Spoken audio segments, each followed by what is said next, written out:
The House That Never Asked by Undersaid Studio. No one remembers when the house appeared. That's the strange part. There was no construction, no scaffolding, no noise. One day, it was simply there, standing between two familiar homes on Hawthorne Row. Everyone assumed they had just missed it. At first, people were polite about it. They waved at the windows as they passed. Some even joked that it must have been built while they were on holiday. But no one ever saw anyone go in, and no one ever saw anyone come out. The house was narrow, painted a dull off-white that never seemed to get dirty. The windows were dark, not reflective, not broken either, just flat, like they weren't really windows at all. The front door had no number. That bothered people more than it should have. The first letter arrived on a Tuesday. It was addressed simply, "To the occupant." No name, no return address. Inside was a single sentence typed neatly. "Thank you for keeping quiet." Most people would have laughed it off, but the letter had been delivered through their letterbox. Mrs. Collins found hers first. She lived directly opposite the house. She stood in her hallway for a long time, holding the envelope, listening to the tick of her clock, feeling something tighten in her chest. She hadn't spoken about the house to anyone, not once. More letters came, always polite, always brief. "We appreciate your patience. You've been very understanding. You didn't ask. That was kind." People began comparing notes. They all noticed the same thing. The letters thanked them for things they hadn't realized they were doing. For not looking too long, for not knocking, for not mentioning it to visitors, for pretending. Then the sounds started. Late at night, when the street was quiet, there would be movement inside the house, soft footsteps, slow, deliberate. Sometimes a chair scraping gently across the floor.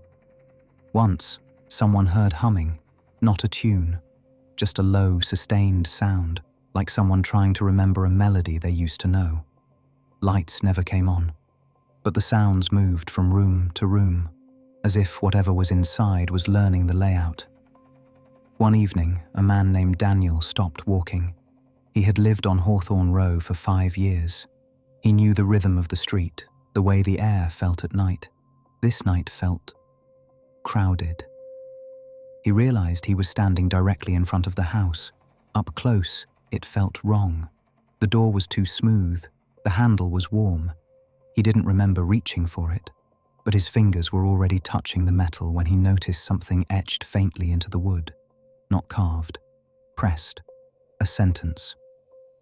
"You may enter if invited." Daniel stepped back. The door clicked, unlocked. Behind it, there was only darkness and breathing, not heavy, not threatening, patient.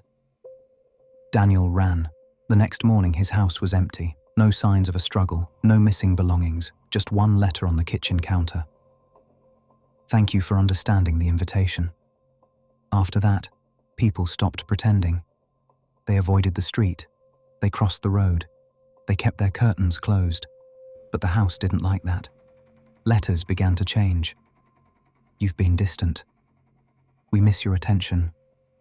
Silence used to mean comfort. Then came the final notice, delivered to every home on Hawthorne Row, the same sentence. "We will begin introductions." That night, the windows lit up, every room, warm yellow light. Shadows moved inside, too many for one house. Doors along the street began to unlock themselves, slowly, one by one. And from the house, the humming grew louder, clearer, almost welcoming. No one lives on Hawthorne Row anymore. The houses are still there. The street still appears on maps. But when people pass by, they feel watched, not hunted, recognized. And sometimes, if they listen closely, they can hear a familiar voice inside the narrow white house, thanking them for finally noticing.